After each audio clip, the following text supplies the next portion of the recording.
monumental, os filmes e o gesto. Muito maravilhoso. Né? É outra coisa, né? Ver na tela grande. E então, ai meu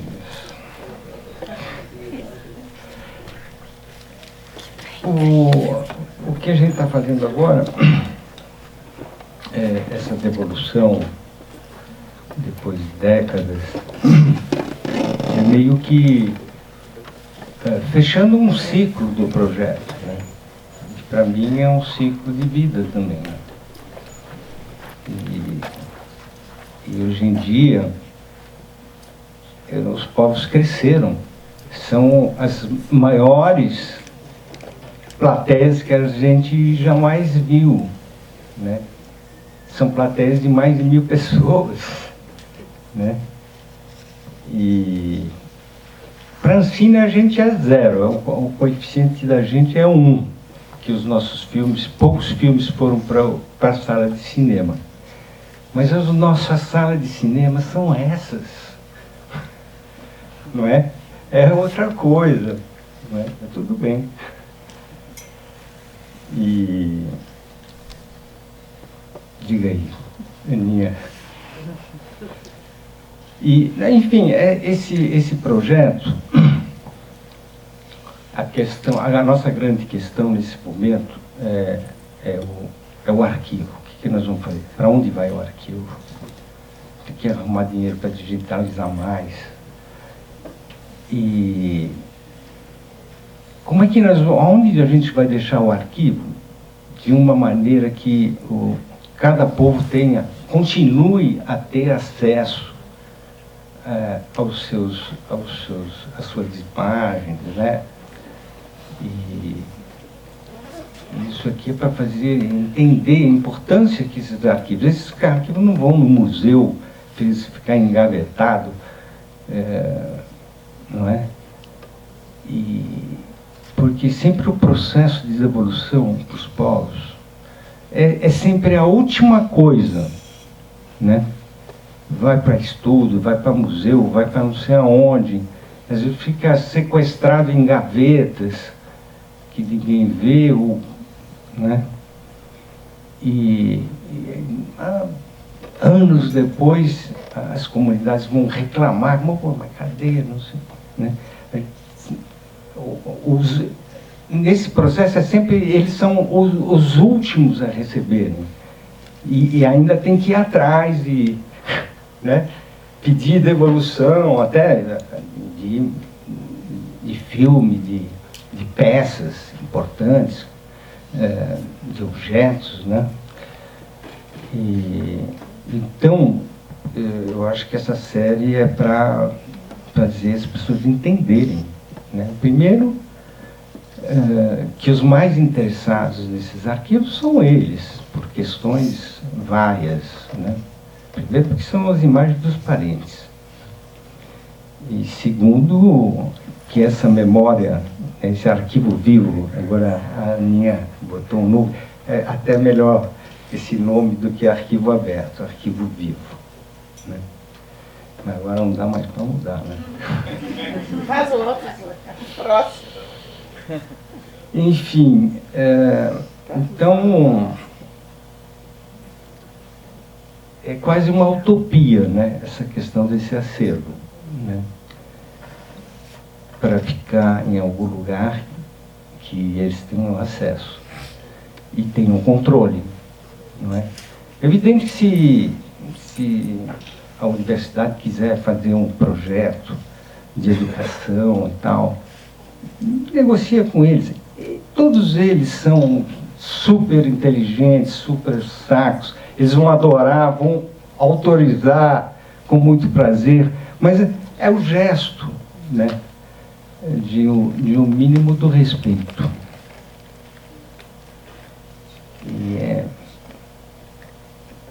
Enfim, teria que...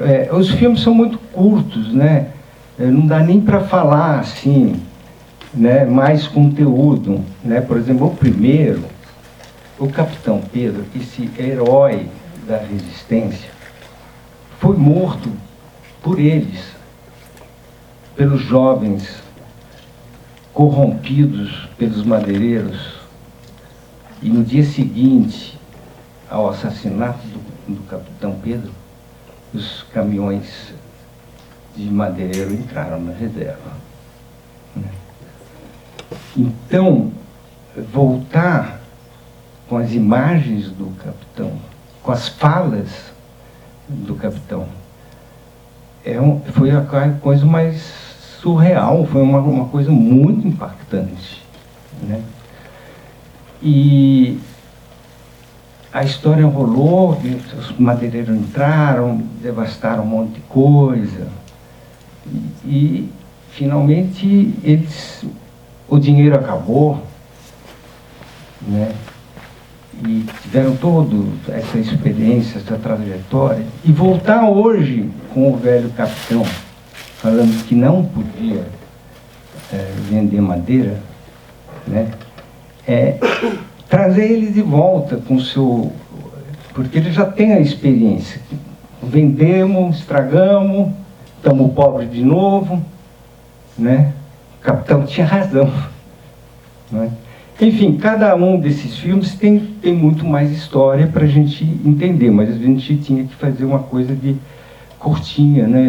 26 minutos. Mas, enfim, eu vou parar por aqui, para vocês falarem.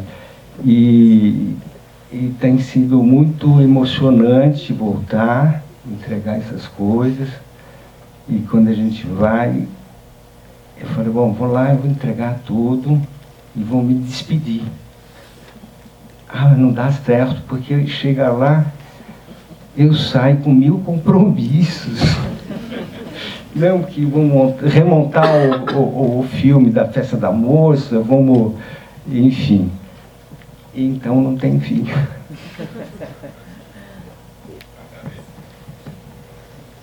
Não tem fim, porque cada vez que a gente abre esse arquivo, ele se desdobra infinitamente, né? E é bonito como a gente vai vendo como é que as imagens vão atravessando, né, cada episódio. Então a gente tem lá o primeiro e ele está no segundo, né, os gaviões estão ali no Zenão-Enê, e assim por diante, eles vão dialogando, né, no tempo e nos próprios arquivos, assim. E aí tem isso também da gente se debruçar sobre eles e ter as traduções, né, porque tem esse primeiro momento que é para eles e que eles veem e se reconhecem e conhecem personagens que eles não conheciam antes, né, no caso do Capitão Pedro, as crianças nunca tinham visto eles. Então, quando a gente chegou, tinha mesmo aquilo assim, nossa, esse é o rosto dele, esse é a figura do capitão que a gente escutava desde sempre e não sabia quem era. E para a gente teve essa descoberta, né, nas traduções, que sempre teve a história do vídeo nas aldeias, né, desse momento catártico, que foi realmente, né, da chegada do vídeo e ele se vendo ali na tela, e isso ter catalisado o momento da furação. Quando, na verdade, na hora que a gente chegou lá e depois que as traduções aconteceram, foi que a gente descobriu que, na verdade, o Capitão Pedro já tinha arquitetado tudo, né? Ele já estava naquela festa, ele já tinha preparado a furação, já tinha preparado todo o roteiro daquele momento que culmina na retomada do ritual de furação dos jovens meninos. E aí cada uma delas foi isso, né? Tipo, quando a gente volta, por exemplo, em Corumbiara, que foi um capítulo muito desafiador, porque as traduções praticamente não existiam. Tem a Carol, né, que aparece no filme, que é uma linguista, que é a única falante não indígena dessa língua, né, da língua do Jacuçu.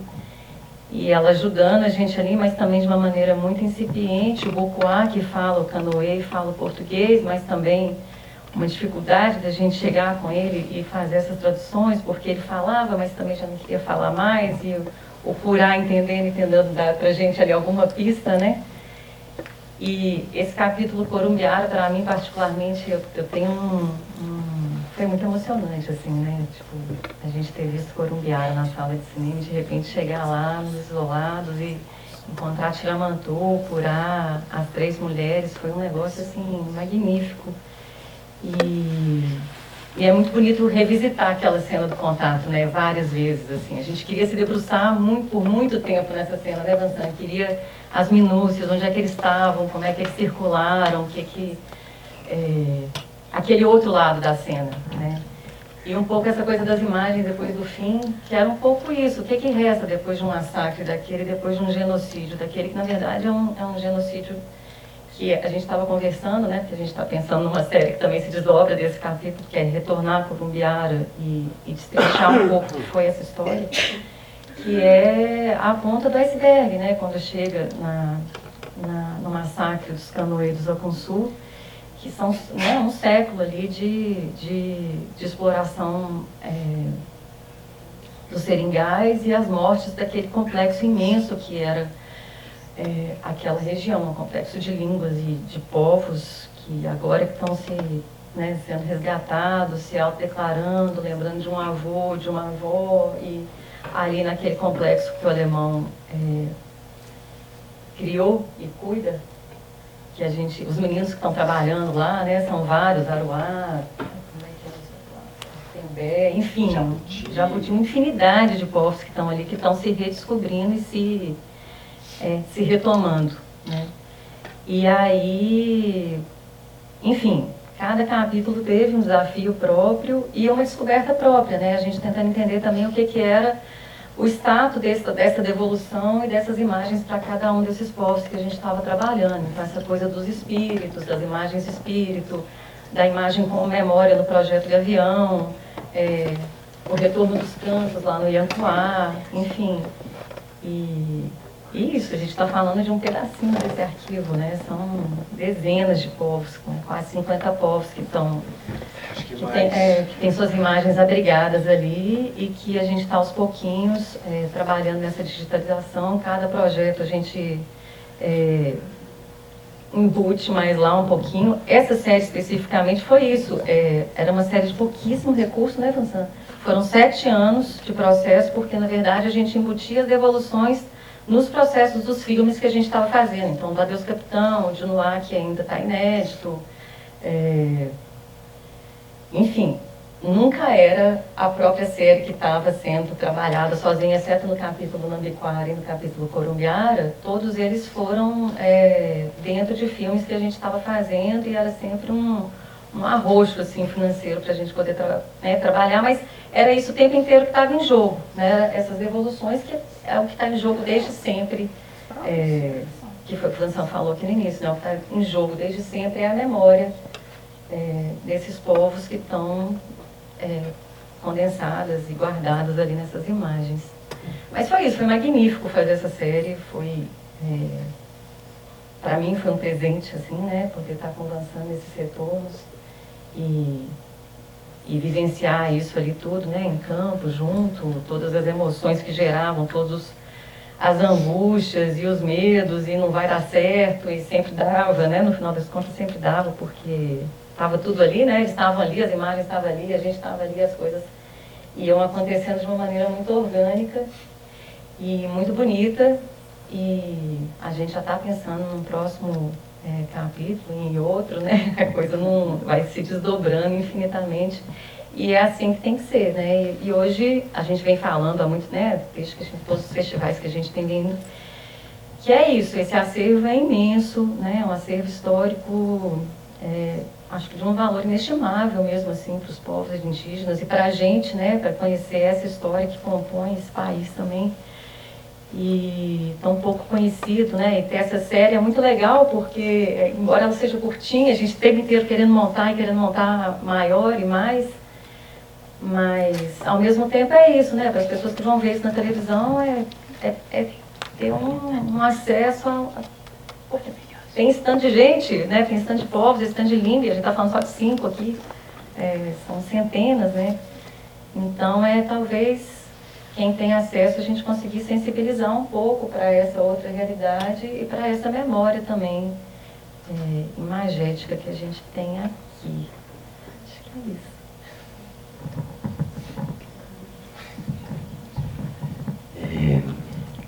Então, agradecer, né, pela possibilidade dessa série, uma série emocionante, importantíssima, assim, um trabalho impressionante. Enfim, muita coisa a se pensar, mas eu fico ouvindo vocês e pensando mesmo nesse cinema sem fim, né? Que vocês dizem, assim, né? Que está na origem mesmo do vídeo nas aldeias, assim. E a gente fala muito hoje de devolução de imagem, devolução de arquivo, né? A questão dos arquivos hoje em dia está em voga, assim, em discussão, né? Mas o que essa série mostra, assim, é que é novamente a relação que está sendo convocada, né? Assim, que é isso que está na origem do vídeo nas aldeias, assim, o cinema sendo convocado para uma relação, não se faz sem essa relação e esses arquivos agora, a devolução, às vezes a gente pensa, né, devolver os arquivos em abstrato, não é nada abstrato, né? Cada situação é uma situação que coloca relações, coloca questões, coloca dificuldades, e eu acho que é esse que é o cinema sem fim, né? O cinema colocado em relação e que vai produzir novas imagens e vai, né, sugerir novos filmes. Isso é muito impressionante nessa série, assim. O que é a devolução de arquivo, né? O que afinal é devolver um arquivo? Não é você colocar o arquivo ali, sei lá, né? Uma plataforma vai ser precioso, mas tem esse outro gesto da relação de ir no lugar e devolver. E uma outra coisa que eu fico pensando também, assim, que para mim é muito impressionante, que são filmes curtos de fato, mas tem uma questão temporal ali, uma condensação temporal, um arco temporal, né? Que é esse arco lá dos anos 80 para cá. Isso condensa um período, uma história do Brasil, né, que precisa ser contada, que não é contada, e vira o espelho para a gente também, né, o que a gente produziu em relação a cada um desses povos, assim, e tudo muito condensado temporalmente no filme, mas um arco temporal enorme, né? Então, eu acho que tem essa dimensão que é a mais importante da memória, da devolução, mas enfim, que esses filmes sejam vistos, né, dessa forma condensada, para mostrar essa história mesmo, né, a partir de um arco temporal que é um arco enorme, assim, de imagens que foram produzidas ao longo desse tempo. Isso para mim também é muito impressionante, sabe? Assim, mas um trabalho monumental mesmo. E aí eu fico curioso, você disse que vai ser exibido na TV, né? Mas saber um pouco dessa exibição desse trabalho, né? Nós estamos... É uma série para TV e ela tem que ser lançada, senão nós somos ferrados. Eu gostaria muito que ficasse na TV Sesc, que paga, e fica acessível gratuitamente, né? Não quero mais vender para o Canal Brasil, que some, você nunca sabe se um dia eles vão passar, ninguém acessa, querem exclusividade, tudo isso, esse negócio. E o Sesc seria, agora finalmente eles vão assistir, vamos ver se a gente mostrar, ganhar um dinheiro e ficar acessível, né? Desse outro lado do mundo. Pode abrir? Sim, claro.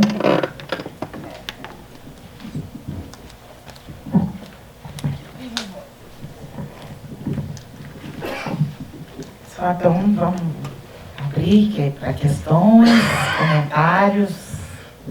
Quem gostaria? Vou pensar aí. Acho que ele saiu com os abafos. Fazer para jantar, né? Puxar o bolo. Isso, puxa, porque eu vou bonitinho. Acho que é mais um comentário. Estou pensando ainda sobre isso que eu vi, parabenizar e agradecer por essa sessão, muito emocionante mesmo. E eu só fico pensando nessa fronteira mesmo entre o que é vivido e o que é entre a cena e a vida, e como que isso, nesse filme, mostra como é que é tudo muito emaranhado mesmo, né? Como é que as cenas vão trazendo a vida de volta, e a vida filmada, e a sua vida, né, Vincent? Estou emocionada até para falar, porque tem algo mesmo de muito...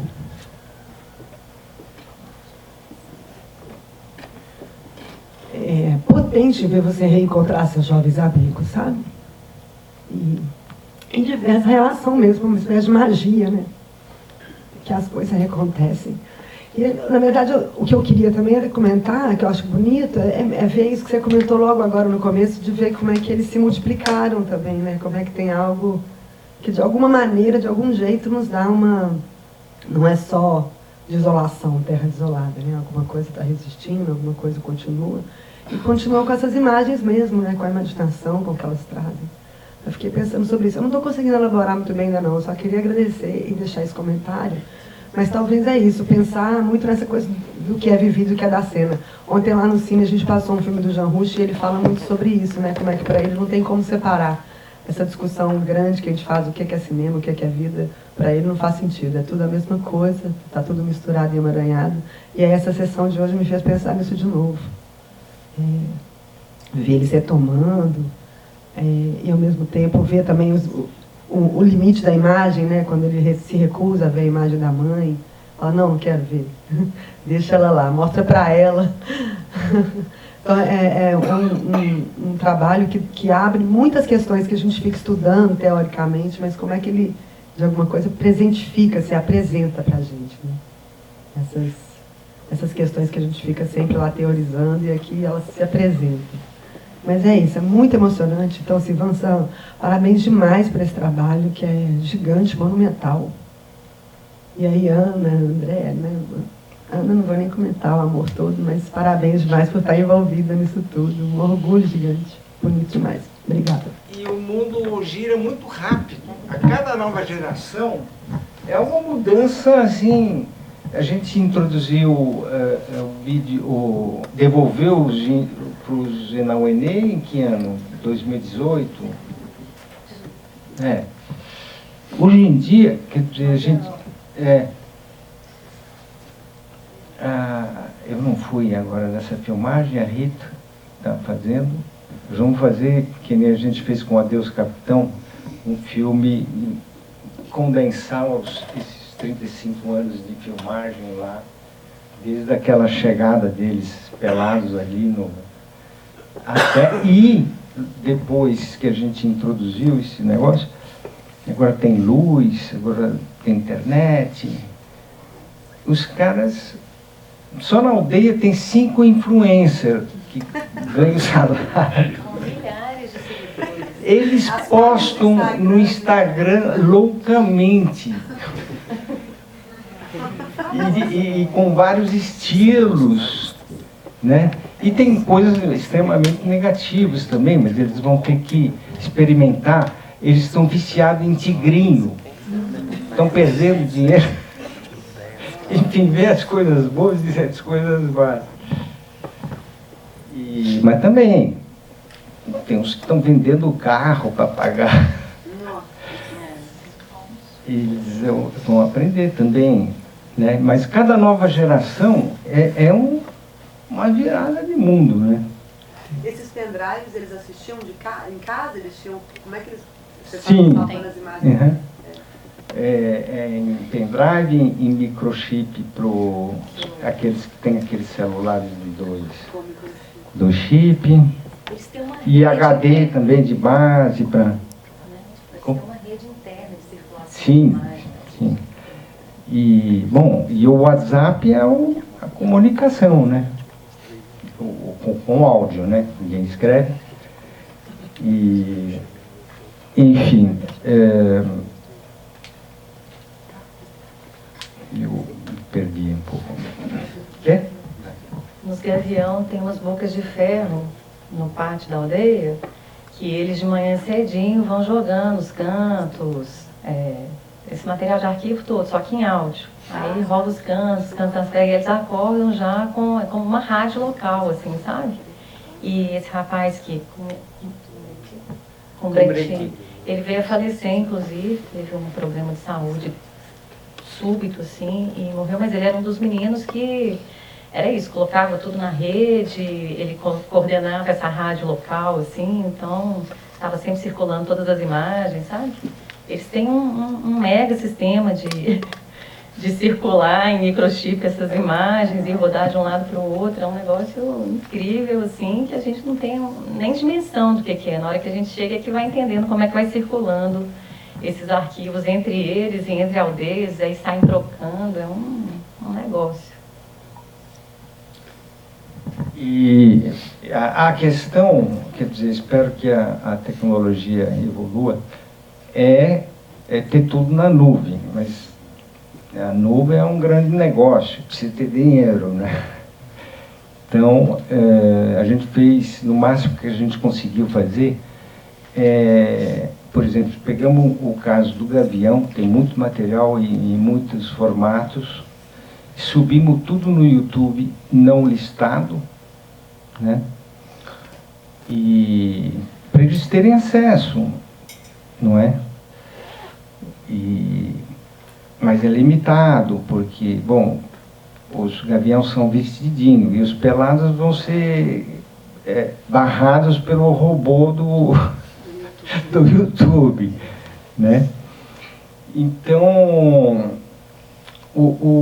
tem uma rede de fibra ótica que liga as universidades brasileiras, né, como é que chama? Rede RPN, que é uma nuvem gigantesca. E a gente estava sonhando com isso. E aí a Rita com o Ailton encontraram com o cara que é responsável. Não, porque na frente da Ailton tudo é possível, oferece tudo, não sei o quê.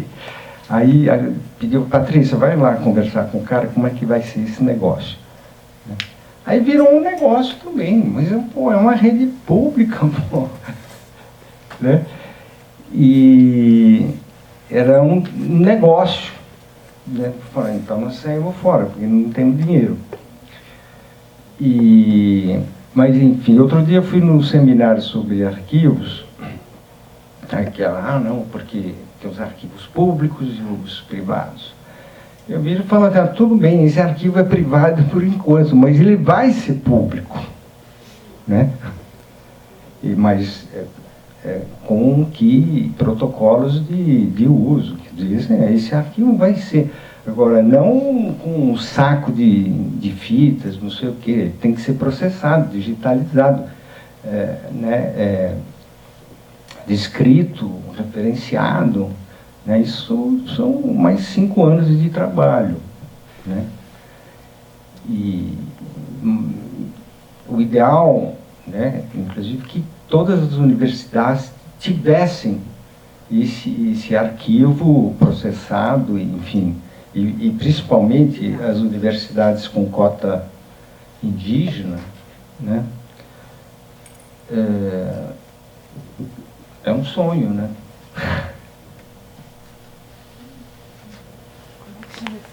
Tem mais algum? Não, tem que... Não, é que vocês comentaram, o Nansan falou a questão dos curtas, né, e para mim também, eu sinto que cada um desses curtas pede, de certa maneira, um desdobramento, né, é muito condensado e, sobretudo, vendo todos juntos, é super maravilhoso. Acho que, né, eles devem sempre ser assistidos assim em conjunto. Mas perguntar isso, assim, acho que tem esse projeto na Ambiquara, que é um desdobramento, né, que é transformar essa história num filme mais longo, né, ou numa série.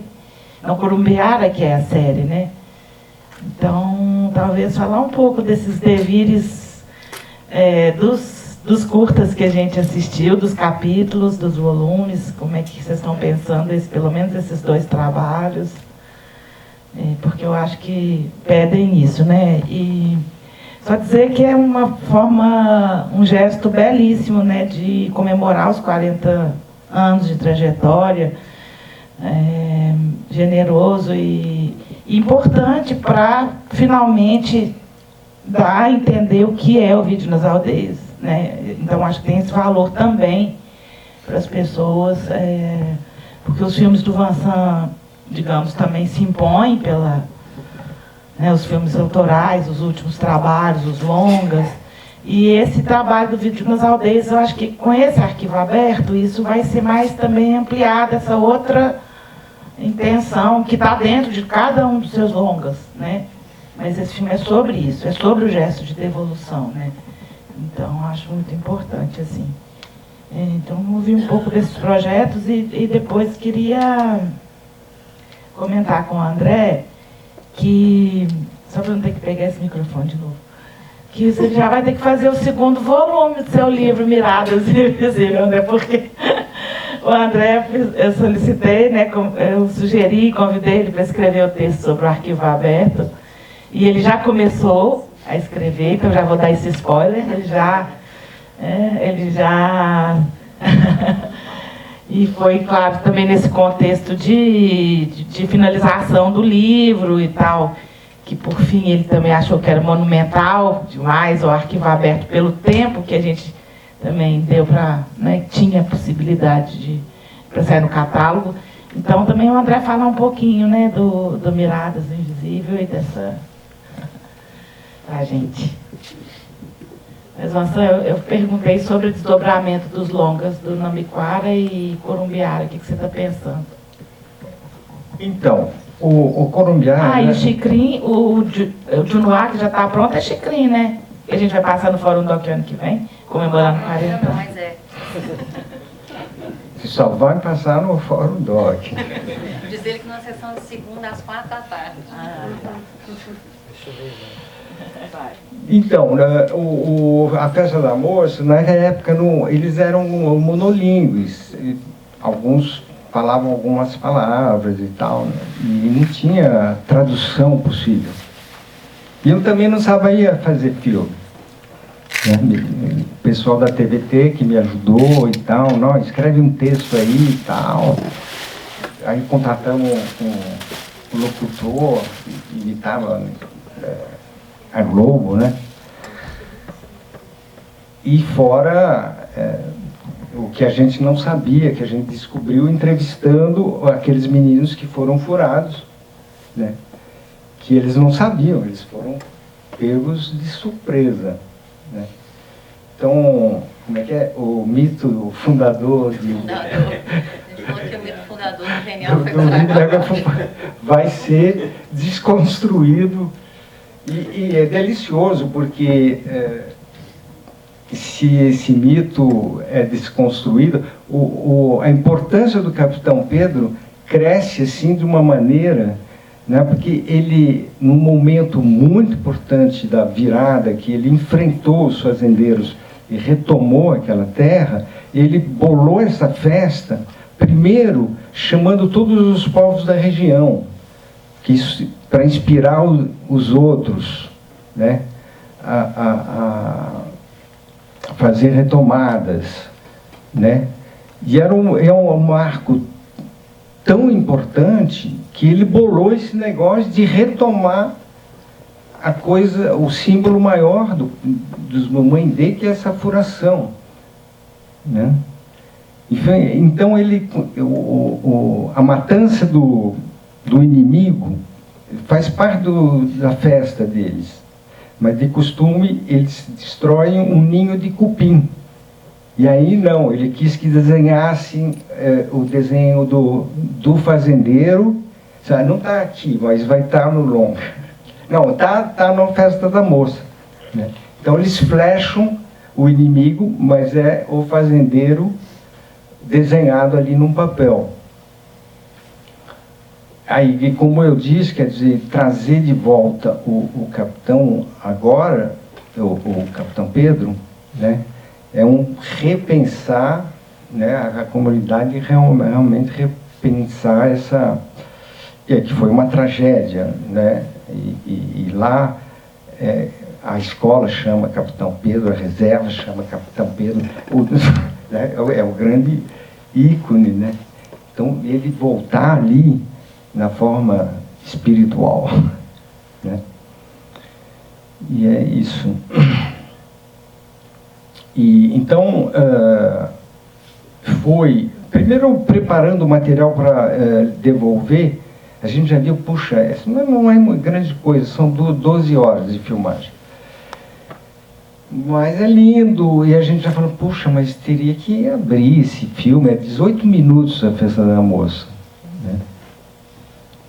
E aí, durante as projeções, aí a mulherada ia falando, o Capitão Pedro está falando isso, o Capitão Pedro está falando aquilo. Aí caiu a ficha mesmo, nós vamos ter que, não precisa desmanchar, mas vamos remontar a Festa da Moça na narrativa do Capitão Pedro, né? Agora que tem tudo traduzido, sei lá, um mês traduzindo. E então vai virar um longa, né?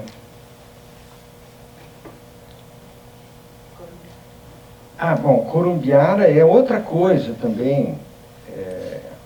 Em 20 anos, quando eu acabei de trabalhar lá, a Carol, que era uma jovem linguista, estava chegando, né? A gente fez uma viagem junto, depois eu fui embora. Eu voltei depois que saiu... Não, no Fantástico tinha saído, mas aquele repórter do Caco Barcelos, eu voltei lá.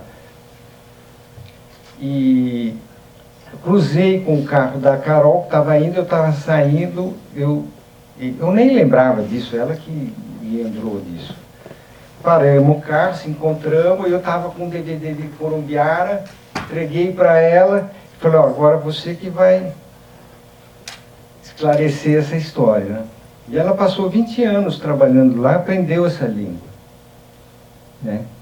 E ela realmente... antes do velho morrer, mas também com as mulheres, fez depoimentos detalhando como é que foi a caçada humana desse genocídio, né? E, inclusive, está no filme e não foi traduzido porque o intérprete ficou tão assombrado do que ele estava contando que ele não traduziu, né? E agora a Carol traduziu. Aí eu fiquei na dúvida, abre o Corumbiara e refaz a tradução, né? E bota que são coisas terríveis, né? São descrições dos massacres, né? Inclusive tem até helicóptero envolvido, né? Metralhando, e as mulheres falando, se escondiam, e os que foram baleados, que as tripas voavam, enfim, são, né?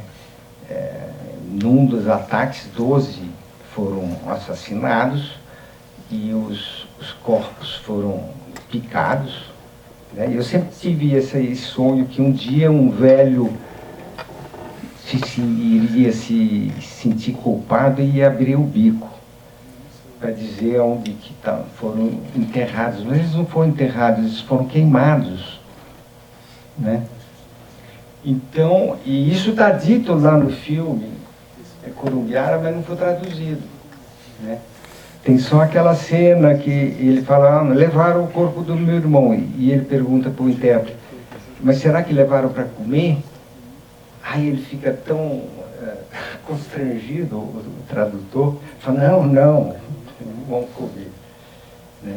E naquele trecho que o Conibu descreve o massacre, ele fala, né, dos corpos esquartejados. Isso que é tudo gente fina, né?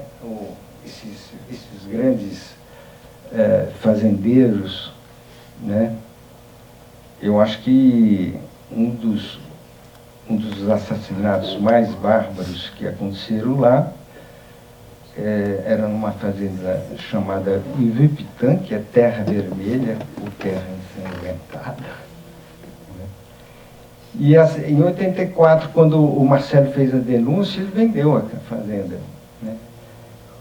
E o Antônio Junqueira Vilela tem o maior site, o portal de leilão de matrizes de Nelore. Agora, né, e o filho dele foi preso como sendo o maior desmatador da Amazônia, já está solto, claro. Não é? Então, mexe com gente de bem, né? E aí, quando voltamos agora para fazer a devolução, que eu descobri que o alemão... a Carol fez o trabalho de tradução, né? E a outra questão, que ele descrevia os lugares com a hidrografia na língua. E aí precisou, né? Ele fez algumas expedições, foram até o rio Corumbiara, aí é assim que se chama o rio Corumbiara? Ah, tá, então aquele afluente e tal, então conseguiram fazer um mapeamento da hidrografia, né? E aí o local de cada ataque, né? Porque cada fazenda atacava corria para outra fazenda. Tem 7 fazendas envolvidas, né? Aí eu enlouqueci, bicho, agora nós vamos ter que fazer esse negócio, né? E já sei como é até o final, né?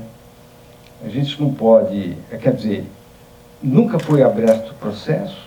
Quando saiu Corumbiara, a Procuradoria ainda titubeou, será que a gente abre um processo, né? Genocídio não prescreve, né? Mas acabaram desistindo, né? Então o que a gente tem agora é esses depoimentos traduzidos, né? Que para mim é evidente, para a justiça não é nada, é apenas uma versão, né?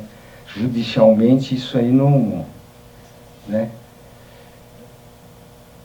Não cria prova, enfim, mas a gente tem condições de fazer uma reconstituição dessa caçada humana, dando nome dos proprietários da época das 7 fazendas e levantar a questão, bom, será que eles sabiam,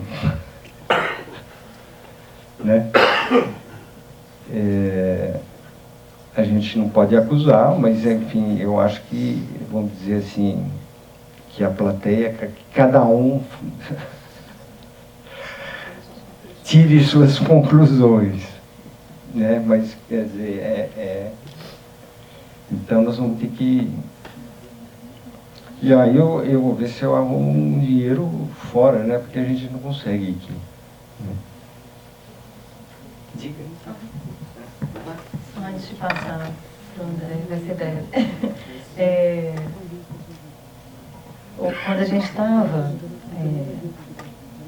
lá na reserva, e nas conversas com o alemão, eles abrindo os dossiês, né, os documentos todos para a gente poder fazer os depoimentos, ele fala uma coisa linda, assim, ele fala, não tem reparação, né? Não tem reparação possível para essa história, não tem reparação possível para aquelas 3 mulheres procurarem, para Tiramantu, né? O que resta é a gente contar essa história, né? E aí, eles ali, através do livro e revirando os relatórios, né, os relatórios todos da FUNAI, um memorial imenso desse massacre, e a gente pensando em como contar essa história nessa série, né? Como que a gente vai progressivamente trazendo o histórico daquilo ali, o contexto daquela região, até, enfim, chegar nessas conclusões que cada um vai tirar a partir do que está contado ali. Mas o que eu queria contar é que aconteceu uma coisa, a gente falando dessa matéria viva, que são esses arquivos, né, a gente fez um recorte, né, e ele é sempre muito provisório, porque a vida segue, né, a vida segue antes e depois do que a gente fez. E a gente, no episódio Corumbiara, especificamente, que a gente, né, até quando a gente estava lá, elas não queriam ter filhos. né? Não estavam muito seguras de que isso não era o caminho, que ali era o fim. Elas tinham falado, não, depois a gente acabou. E recentemente a Babauru está grávida, então vai ter um nenenzinho. Né? Então é muito lindo também pensar assim de como a vida é muito maior mesmo, né? Até a própria reconstrução delas como pessoa e naquele território, na subjetividade delas, no que para elas importa hoje, elas vivendo ali com todos aqueles bichinhos. Você não tem noção, é um tanto de bichinho que fica ali na casinha delas e elas alimentam. São os filhos. São os filhos. E assim, como é que a vida é muito grande, como ela é muito encantada, e sem nenhum romantismo, sem nenhuma, né, assim, sem nenhuma ingenuidade sobre isso, mas como ela é encantada mesmo, e como ela se reinventa no tempo, né? E a gente termina um episódio desse e de repente tem essa notícia. Vamos abrir o filme, vamos reescrever. Aí você falou, a gente vai reescrever? Não, é isso mesmo, a gente vai falar disso na hora que a gente estiver apresentando, e depois vai vir outra coisa, né? E depois outra, e não tem fim, assim. Então, é isso.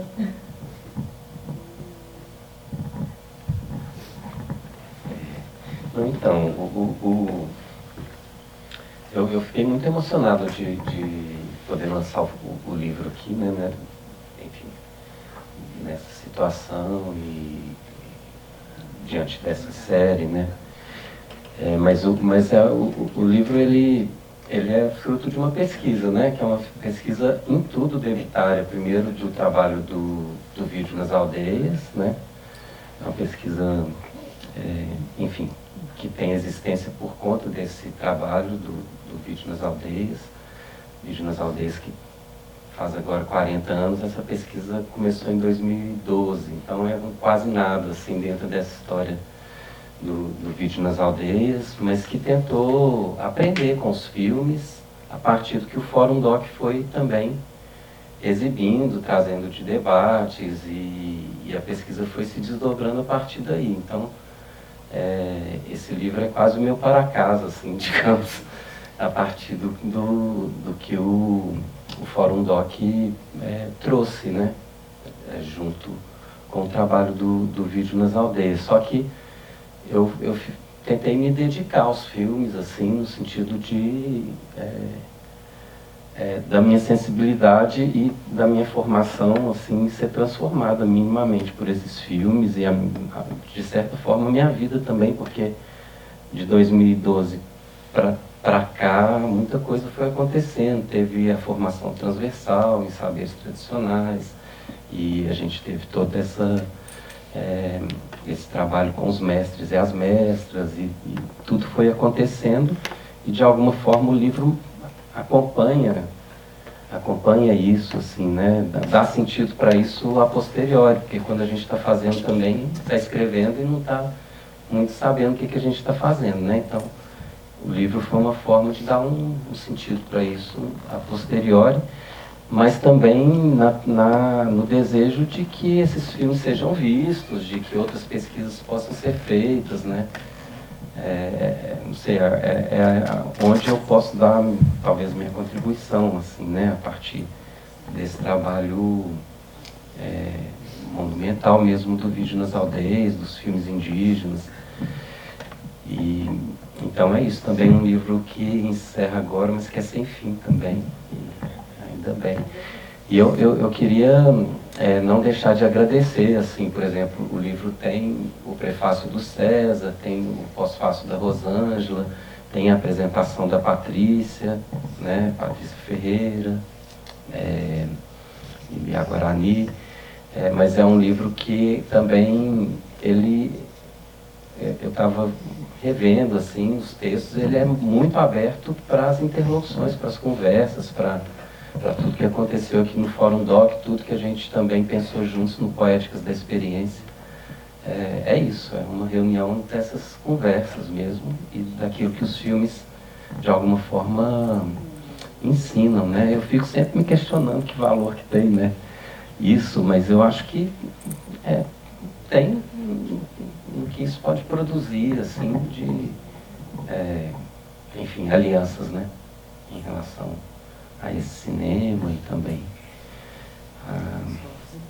aos povos indígenas, né? Então é um pouco essa história.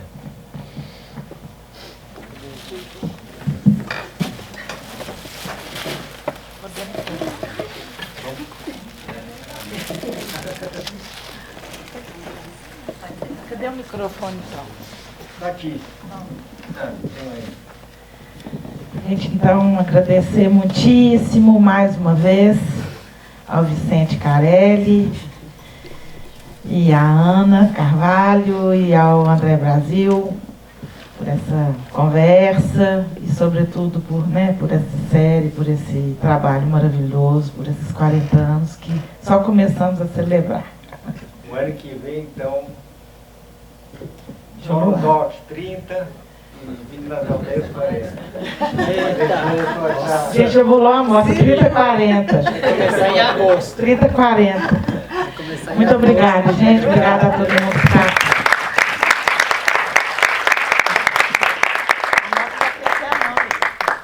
30 e 40.